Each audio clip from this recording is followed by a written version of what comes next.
So before continuing with the lecture, let's review what we have already discussed in the previous week. First of all, we studied the introduction to AVL trees. और उससे पहले भी हम binary search tree जो है वो पहले से डिस्कस कर चुके थे और we only discussed what the differences were between AVL and in fact we discussed why we needed AVL जब ऑलरेडी हम बाइनरी सर्च ट्री डिटेल में इम्प्लीमेंट कर चुके थे क्योंकि इसकी इम्प्लीमेंटेशन में सच कोई ज़्यादा डिफरेंस है नहीं। तो सेकेंडली पर हमने यही डिस्कस किया कि बाइनरी सर्च ट्री में ऐसा क्या मसला है जिसकी वजह से हमें एवीएल ट्री जो है या इसके अलावा और भी इस किस्म के जो ट्रीज़ हैं जिनकी ज़रूरत पड़ती है और जिनको डेवलप किया गया। तो the main reason was the imbalance in the binary search tree and it was due to sequential insertions in binary search tree. जब भी आप अगर याद हो आपको लास्ट टाइम भी प्रीवियस लेक्चर में हमने काफ़ी डिटेल में ये बात डिस्कस की थी कि बाइनरी सर्च ट्री में अगर आप एक सीक्वेंस में वैल्यूज इंसर्ट करते हैं चाहे वो असेंडिंग सीक्वेंस हो या डिसेंडिंग सीक्वेंस हो, if insertion is being performed in a sequence then the tree will not grow equally on all sides। ठीक है। अब एग्जाम्पल के तौर पे अगर आप एक सीक्वेंस लेते हैं जो कि असेंडिंग सीक्वेंस है 1 2 4 8 10 12 20 में भी ठीक है, और इसी सीक्वेंस में आप बाइनरी सर्च ट्री में इंसर्शन करते हैं तो वो सिर्फ और सिर्फ राइट साइड उस ट्री का रूट से राइट साइड की तरफ एक चेन बनता जाएगा जो कि बेसिकली एक लिंक लिस्ट की रिप्रेजेंटेशन होगी कि रूट के साथ उसका राइट चाइल्ड फिर उसका राइट चाइल्ड फिर उसका राइट चाइल्ड और ये सिलसिला चलता जाएगा अगर आप इसी सीक्वेंस में इंक्रीजिंग नंबर्स जो हैं वो इनपुट करते जाएंगे। सो इस ट्री में मसला ये होगा कि इसका राइट साइड जो है वो बढ़ता जाएगा लेकिन लेफ्ट साइड पे उसके कुछ नहीं होगा, and that is basically what we call as the imbalance in the binary search tree. Now if there is imbalance, and particularly the case that we just described, that is the worst case for binary search tree because it will act like a linked list, a singly linked list। सो आपको पता होगा कि singly link list में अगर आप search करते हैं so it is big of n linear search time उसका या लीनियर कॉम्प्लेक्सिटी है उसकी विच इज़ नॉट गुड। और बाइनरी सर्च ट्री को जब हमने स्टार्ट किया था तो इसी वजह से स्टार्ट किया था कि इसमें जो भी सर्च होगा या जो भी इंसर्शन होगी वो लॉग ऑफ एन टाइम्स में होगी।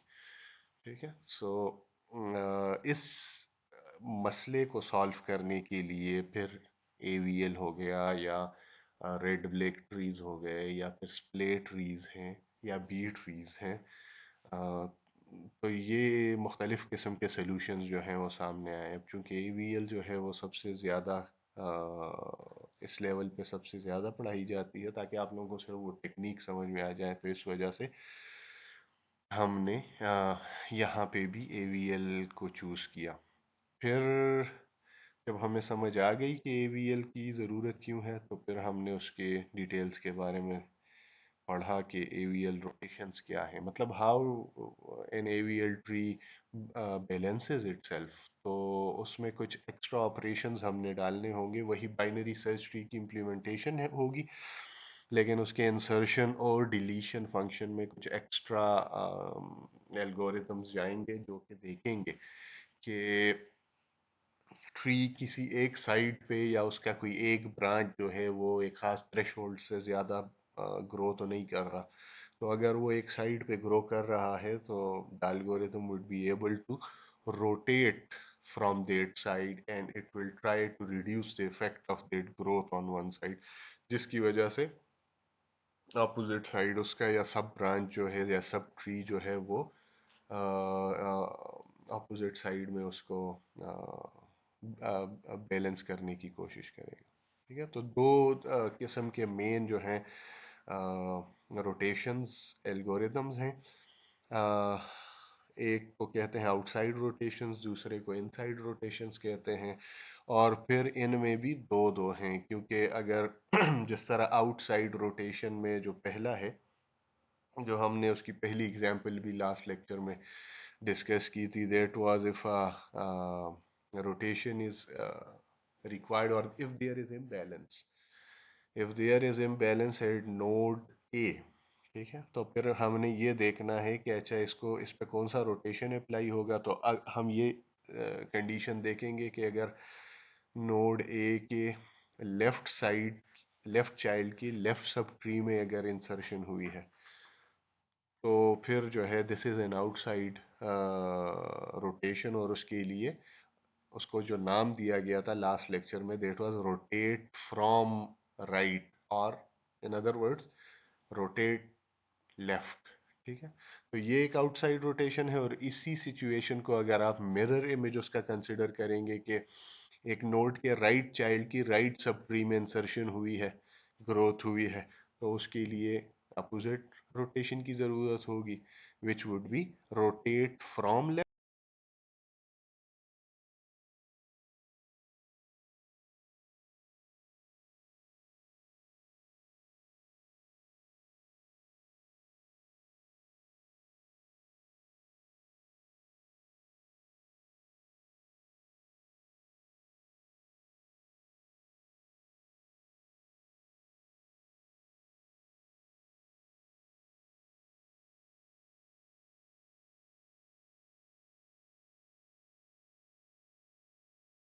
सो इस स्पेसिफिक केस में पहले लेफ्ट रोटेशन अप्लाई होगी और फिर उसके बाद right rotation. So this is also called an L R rotation. और दूसरा जो होगा वो फिर आर एल रोटेशन होगा। तो टोटल 4 रोटेशंस के एल्गोरिथम्स हमने लास्ट टाइम देखे थे। फिर हमने इसका सूडो कोड भी देखा, क्योंकि हम बाइनरी सर्च ट्री की इम्प्लीमेंटेशन, क्योंकि उसका एल्गोरिथम तो वही होगा लेकिन उसकी इम्प्लीमेंटेशन थोड़ी सी चेंज हो जाएगी। ठीक है, ये सारी बातें मैंने आपको लास्ट लेक्चर में बताई थी। ठीक है, कि अब जो बाइनरी सर्च ट्री होगी इसका इंसर्शन फंक्शन जो है वो ओरिजिनली जब हमने बाइनरी सर्च ट्री इम्प्लीमेंट की थी, तो ये एल्गोरिथम जो था वो प्रोसीजरल या नॉन रिकर्सिव एल्गोरिथम था। लेकिन चूंकि एवीएल में हमने हाइट्स और हाइट्स को अपडेट करना होता है और उसकी बेस पे हमने बैलेंसिंग फैक्टर कैलकुलेट करने होते हैं कि ग्रोथ कहीं एक साइड पे ज़्यादा तो नहीं हो रही। ठीक है, तो उसके लिए करना क्या होगा कि जब आप एंड पे नया node as a leaf node add करेंगे, तो फिर हमने उसे वापस बैक ट्रैक करना होगा। और बैक ट्रैकिंग के लिए लास्ट लेक्चर में भी मैंने आपको ये बात काफ़ी डिटेल में समझाई थी कि आपको रिकर्सिव एल्गोरिथम की ज़रूरत पड़ेगी। सो अब इसके बाद जो है वो सूडो कोड तो हमने देख लिए थे। आज के लेक्चर में हम एक्चुअली वो सारी इम्प्लीमेंटेशन देखेंगे। तो ऑलरेडी हमारे पास बाइनरी सर्च ट्री की इम्प्लीमेंटेशन तो पड़ी हुई है। देखते हैं उसके इंसर्ट फंक्शन को हम चेंज करेंगे, उसमें जो एडिशनल डेटा या एल्गोरिथम्स चाहिए होंगे वो सारे हम अब इम्प्लीमेंट कर लेंगे आज के लेक्चर में। ठीक है, सो लेट्स स्टार्ट। ओके, सो ये हमारे पास ओरिजिनल जो बाइनरी सर्च ट्री हमने पहले बनाई थी, ये उसकी इम्प्लीमेंटेशन है नोड की। यहाँ पे देखें कोई हाइट की इंफॉर्मेशन नहीं है, सिर्फ की data left child right child है। ठीक है, फिर इसी तरह बाइनरी सर्च ट्री में देखें तो आपके पास जो इंसर्शन एल्गोरिथम है, इसको अगर हम देखेंगे तो ये स्ट्रेट फॉरवर्ड एक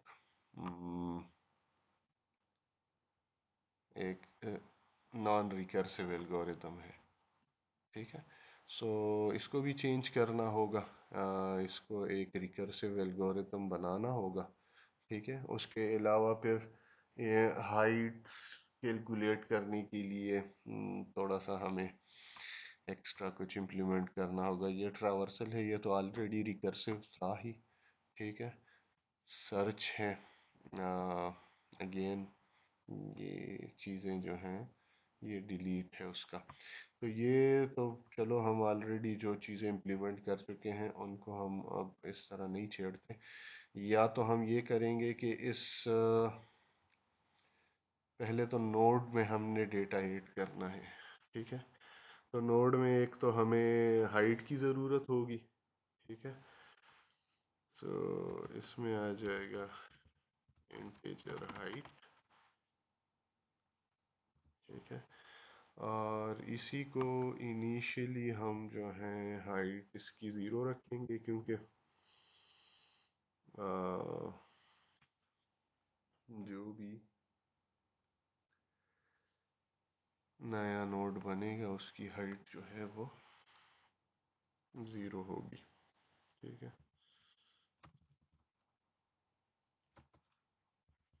तो ये हमने उसकी हाइट ज़ीरो कर दी जब नया नोड बनेगा, ठीक है।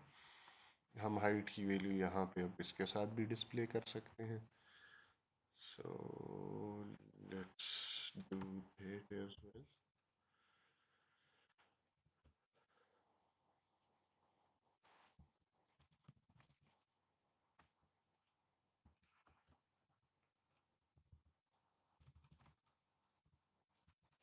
चलो ये उसकी हाइट इम्प्लीमेंट हो गई।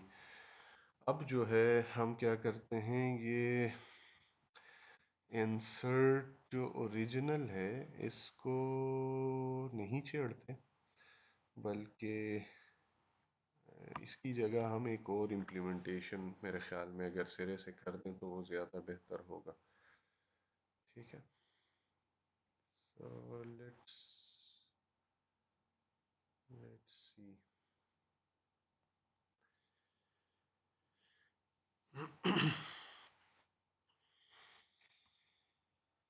ओके, यहाँ से हम स्टार्ट करते हैं AVL इंसर्शन के लिए, ठीक है। एक नया फंक्शन बना लेंगे, और क्योंकि हमें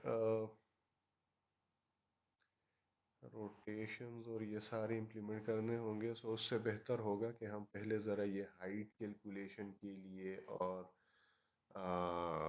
बैलेंसिंग फैक्टर के लिए पहले वो फंक्शन ज़रा इम्प्लीमेंट कर लें। सो लेट्स कॉल इट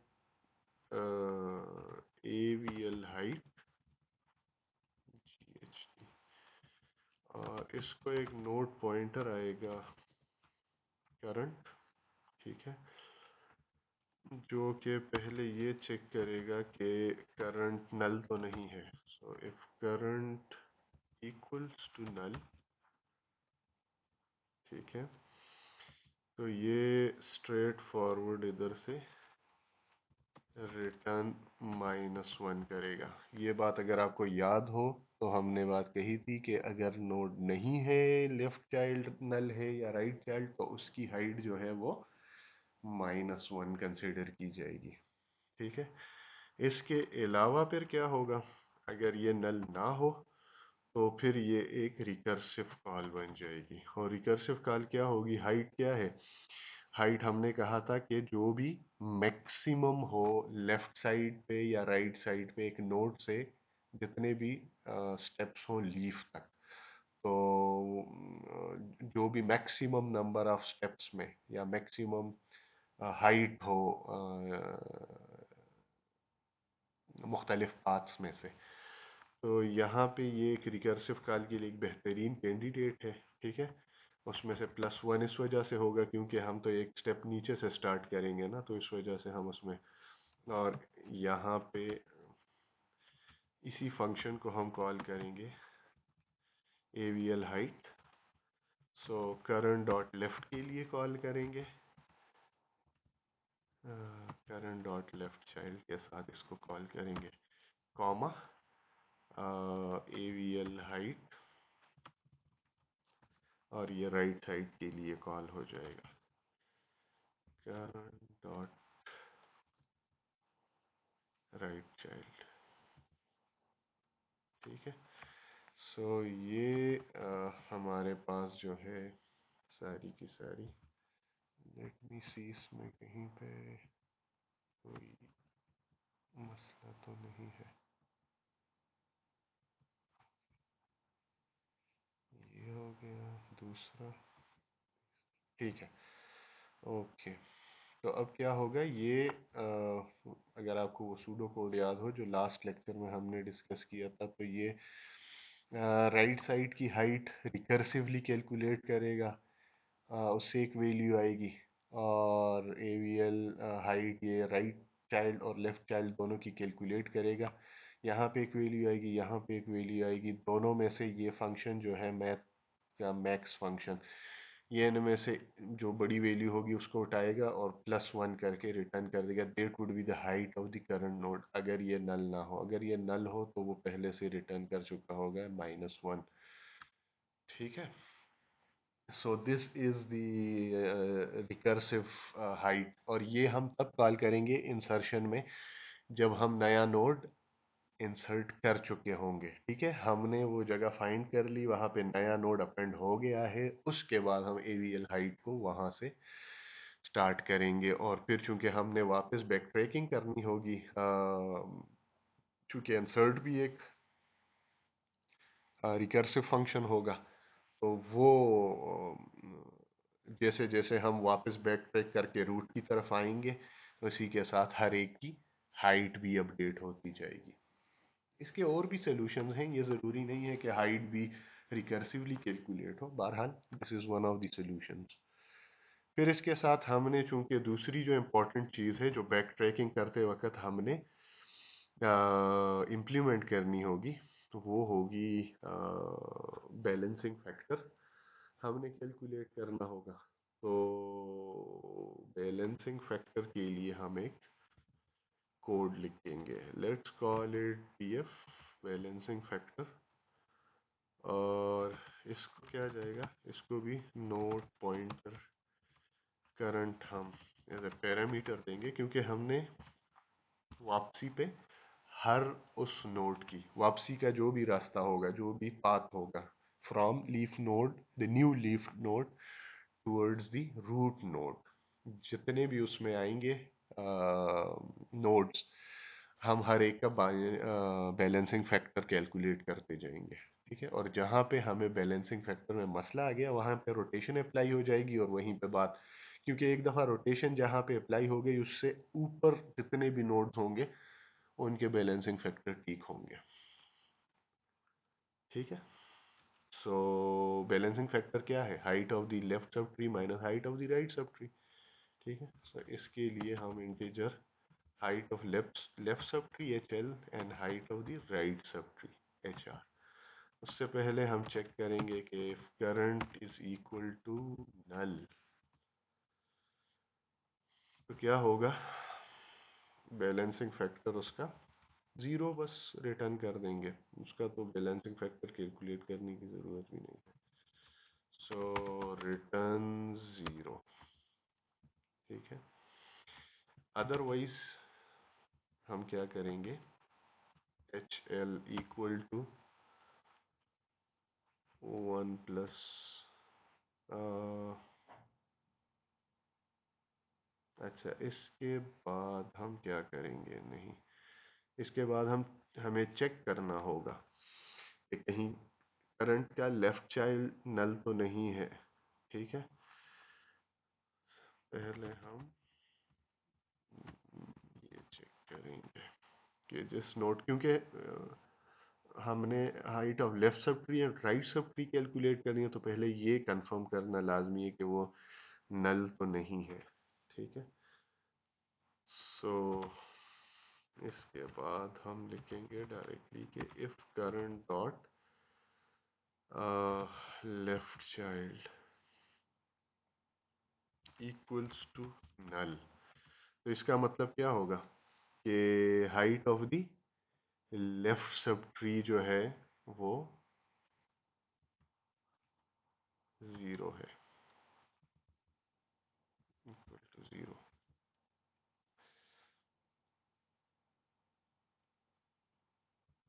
और एल्स में क्या होगा, एल्स में होगा H L equal to 1 plus current dot left child, sorry,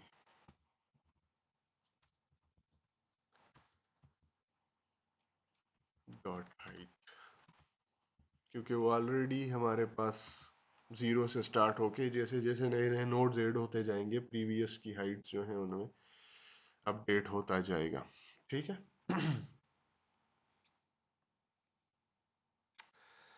okay, तो ये लेफ्ट साइड के लिए हो गया।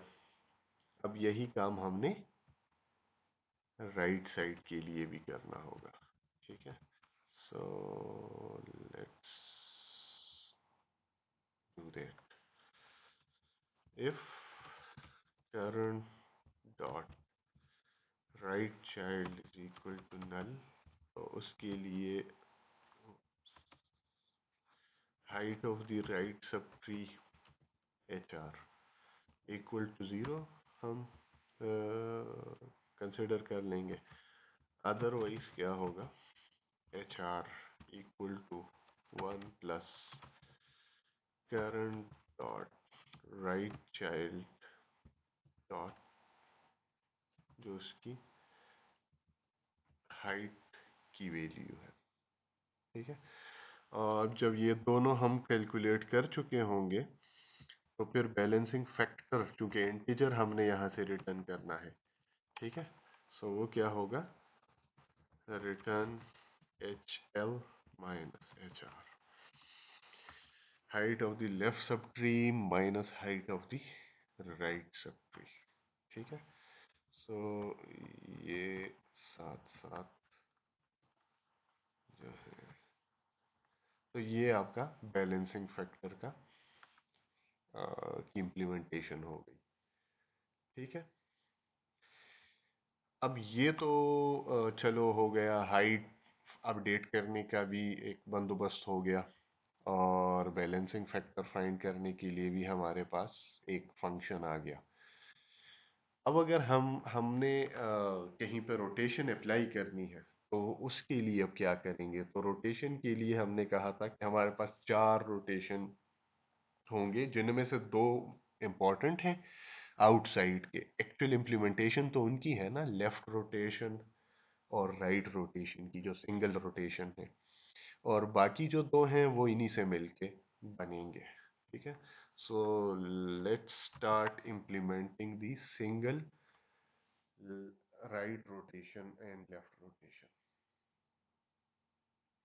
अच्छा, लेफ्ट रोटेशन के लिए ज़रूरी है कि आपके पास पहले बैलेंसिंग फैक्टर, किसी भी रोटेशन के लिए ज़रूरी है कि पहले आपके पास जो बैलेंसिंग फैक्टर है वो 2 या -2 आ चुका होगा। तो आउटसाइड रोटेशन के लिए वो 2 होगा, इनसाइड रोटेशन के लिए -2 होगा। बहरहाल उसके बाद हम चेक करते हैं एक्चुअली के कौन सा फंक्शन, पहले ज़रा फंक्शंस इम्प्लीमेंट कर लेते हैं। तो ये रोटेशन के बाद चूंकि एक करंट नोड, जो नया नोड बनेगा ना, अ, उसका पॉइंटर रिटर्न होगा, तो इस वजह से हमने यहाँ पे लिख दिया है रिटर्न टाइप में नोड पॉइंटर, और इसको हम कहते हैं राइट रोटेट, राइट रोटेट। और इसको पैरामीटर भी एक नोड पे पॉइंटर आएगा।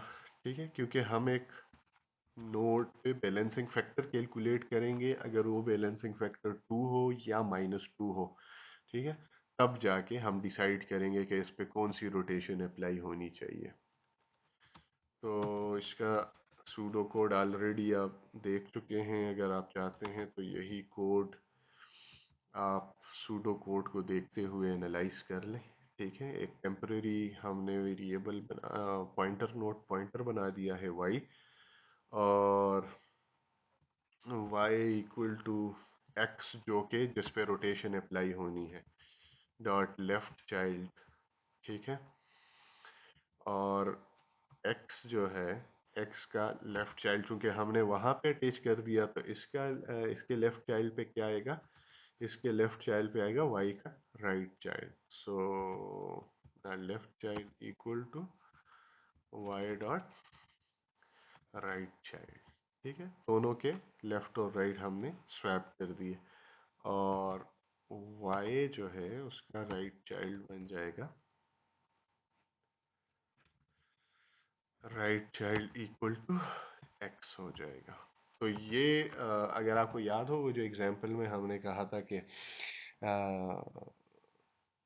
लेफ्ट चाइल्ड पे अगर इंक्रीमेंट सॉरी इंसर्शन हुआ है, ठीक है, तो लेफ्ट चाइल्ड के लेफ्ट पे अगर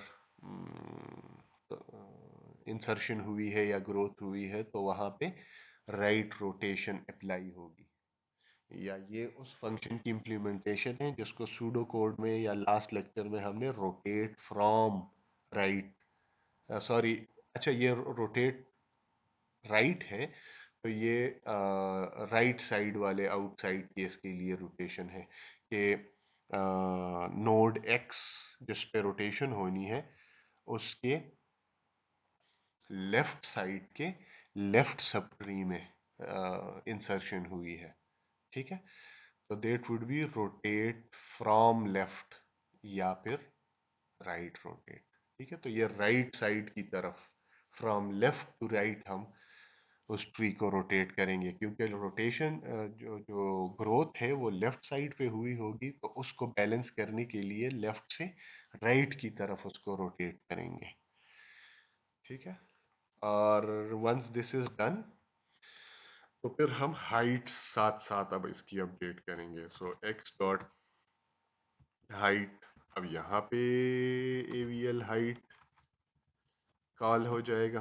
ठीक है, तो इस सब ट्री की हाइट अपडेट हो जाएगी, क्योंकि ये रिकर्सिव है तो ये अब आता जाएगा लेफ्ट साइड पे और राइट साइड पे इसके चलता जाएगा जब तक नल ना मिले इसको।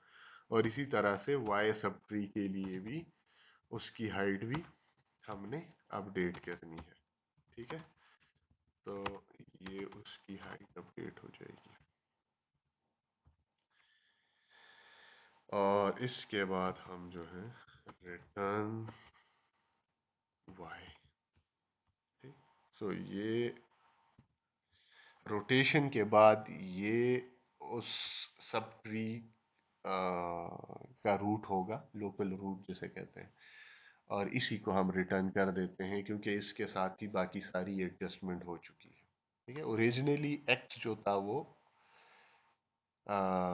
लोकल रूट था जिस पे बैलेंसिंग फैक्टर जो है वो 2 या -2 कैलकुलेट हुआ था, इस केस में वो 2 होगा।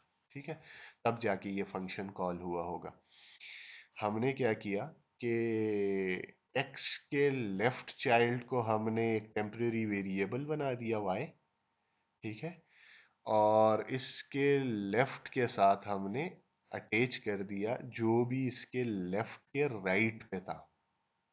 ठीक है, ओरिजिनल के लेफ्ट के राइट पे जो कुछ चीज थी वो हमने x के लेफ्ट के साथ अटैच कर दिया, और y के राइट साइड पे फिर हमने x को, तो ये इफेक्टिवली हमने उसको राइट साइड पे रोटेट कर दिया। ठीक है, और फिर हमने दोनों की हाइट अपडेट कर ली। This is a recursive function, तो x के नीचे जितनी सब ट्री होगी सबकी हाइट अपडेट हो जाएगी, और y के नीचे जितनी भी सब ट्री होगी उसकी भी सारी हाइट अपडेट हो जाएगी। ठीक है, so this is rotate right. अब इसी का ऑपोजिट हमने रोटेट लेफ्ट बनाना है, that is the second outside case, the second single rotation. So node pointer उसको हम लेफ्ट रोटेट कह देते हैं। ठीक है, यहाँ पे भी नोड पॉइंटर एक्स आ जाएगा, अब ये उसके ऑपोजिट होगा। ठीक है, सो नोड पॉइंटर वही y टेम्परेरी वेरिएबल बनेगा। अब y equal to X dot right child उसका हम यहाँ पे असाइन कर लेंगे, और x के राइट चाइल्ड के साथ हम y का लेफ्ट चाइल्ड जो है वो अटैच कर देंगे, जो कि बेसिकली इसी का, इसके राइट का राइट होगा।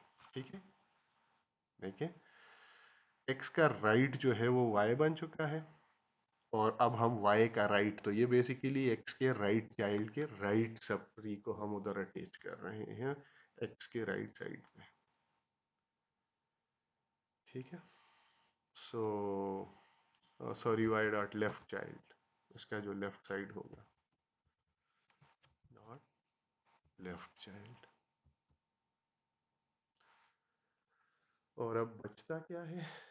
अब बचता है y का लेफ्ट साइड, सो y dot left child becomes x।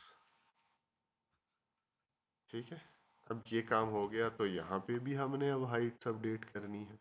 ठीक है, और हाइट अपडेट करेंगे x की, so x dot height equals to AVL height x and y dot height equals to AVL height y। सो ये हो गए आपके सिंगल रोटेशंस की इम्प्लीमेंटेशन। ठीक है, अब ये आउटसाइड के सिंगल रोटेशंस दोनों इम्प्लीमेंट हो चुके हैं। इनसाइड रोटेशंस जो हैं उनको हम इन्हीं फंक्शन के बेस पे लेफ्ट और राइट जो हैं इनकी कम्बिनेशन से वो रोटेशंस बन जाएंगे।